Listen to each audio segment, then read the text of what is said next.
जुलाई महीनो हजू पण राज्य माटे रहेशे जळबंबाकार। राज्यना 21 जिल्लामां भारे वरसादनी आगाही छे। मध्य गुजरातथी लईने उत्तर गुजरात, सौराष्ट्रथी लईने दक्षिण गुजरातना जिल्लामां आगामी कलाकोमां भारे वरसाद पड़ी शके। मात्र हवामान विभाग ज नहीं परंतु आगाहीकार अंबालाल पटेलनुं पण अनुमान छे के जुलाई महीनाना अंतिम दिवस धोधमार रहेवाना छे।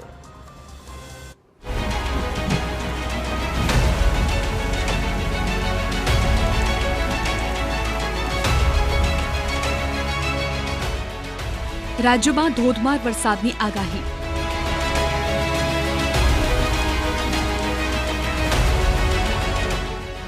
એકવીસ જિલ્લાઓમાં આવશે મુશળધાર।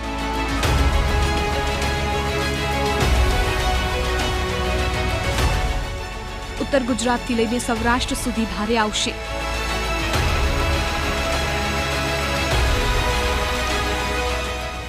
દક્ષિણ ગુજરાતથી લઈને મધ્ય ગુજરાતમાં મુશળધાર વરસશે। राज्यમાં છેલ્લા 3 દિવસથી ભારે વરસાદ વરસી રહ્યો છે અને હજુ પણ આગામી 48 કલાક સુધી રાજ્યમાં ભારે વરસાદ જોવા મળી શકે છે। આગામી 48 કલાકમાં દક્ષિણ ગુજરાતથી લઈને સૌરાષ્ટ્ર, મધ્ય ગુજરાતથી લઈને ઉત્તર ગુજરાત સુધી હવામાન વિભાગે ભારે વરસાદની આગાહી કરી છે। છેલ્લા 24 કલાકમાં રાજ્યના અનેક જિલ્લાઓમાં વરસાદ વરસ્યો છે અને હજુ પણ આગામી કલાકોમાં રાજ્યમાં મેઘમહેર યથાવત રહેશે। હવે શું છે હવામાન વિભાગની સૌથી નવી આગાહી તે પણ સાંભળો।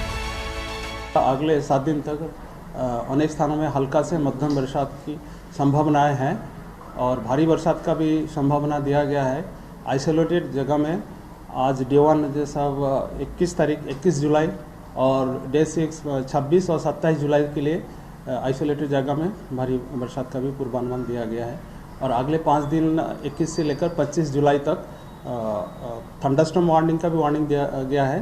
इसमें लाइटनिंग के साथ 30 से 40 विंड स्पीड के साथ ये थंडरस्टॉर्म वार्निंग है। जून बाद जुलाई महीनाમાં સારામાં સારો વરસાદ વરસ્યો છે અને હજુ પણ આગામી કલાકોમાં ભારે વરસાદની આગાહી છે। ત્યારે હવામાન વિભાગનું કહેવું છે કે ગુજરાતમાં અત્યાર સુધીમાં 48% વધુ વરસાદ વરસી ગયો છે। जो बारिश हुआ है इसमें 411.7 mm बारिश हुआ है एक्चुअल में, और जो नॉर्मल है सामान्य जो रेनफॉल होना था 277.7, इसके हिसाब से 48% राज्यों में ज़्यादा बारिश हुआ है। આગાહીકાર અંબાલાલ પટેલની પણ નવી આગાહી સામે આવી છે। અંબાલાલ પટેલનું માનવું છે કે હજુ પણ 24 જુલાઈ સુધી રાજ્યમાં ભારે વરસાદની શક્યતાઓ યથાવત રહી શકે।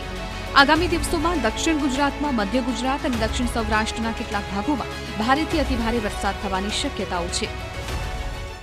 રાજ્યના ભાગમાં વરસાદ થવાની શક્યતા રહે છે।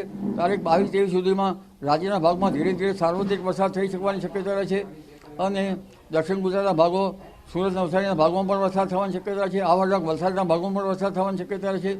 આ ઉપરાંત દક્ષિણ સૌરાષ્ટ્રના ભાગમાં પણ વરસાદ થવાની શક્યતા છે।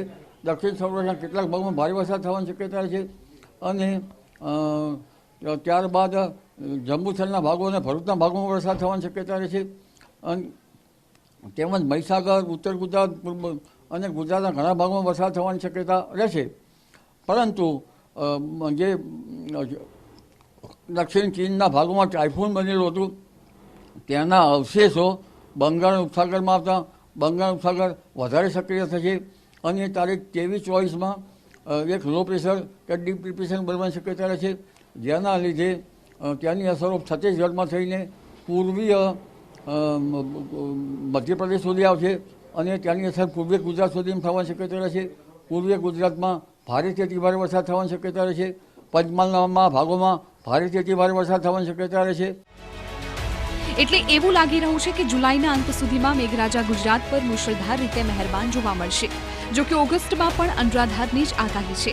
અંબાલાલ પટેલનું અનુમાન છે કે ઓગસ્ટ મહિનાની પણ ધોધમાર શરૂઆત થઈ શકે છે। 6 થી લઈને 10 ઓગસ્ટ વચ્ચે ગુજરાતમાં ધોધમાર વરસાદ વરસી શકે। બંગાળ ઉપસાગરમાં એક બીજું લો પ્રેશર બનશે, જેના કારણે ગુજરાતમાં તારીખ 6 થી 10 ઓગસ્ટમાં વરસાદ આવવાની શક્યતા રહે છે। ઓગસ્ટ માસ પણ ગુજરાતમાં સારો વરસાદ આવવાની શક્યતા છે, સારા વરસાદની શક્યતા રહે છે અને ઓગસ્ટ માસમાં કેટલાક ભાગમાં ભારે વરસાદ પણ થવાની શક્યતા રહે છે। ગુજરાતમાં અત્યાર સુધી પડેલા નોંધપાત્ર વરસાદને પગલે જળસ્તરમાં પણ સુધારો થયો છે। હાલ 28 જળાશયો સંપૂર્ણ ભરાયેલા છે, જ્યારે 44 જળાશયો હાઈ એલર્ટ પર છે। રાજ્યના 206 જળાશયોમાં હાલ સરેરાશ 60.5% જળ સંગ્રહ છે. જીવાદોરી સમાન સરદાર સરોવરમાં હાલનો સંગ્રહ 1,87,307 મિલિયન ક્યુબ ફીટ છે, જે કુલ સંગ્રહ ક્ષમતાના 56.7% છે.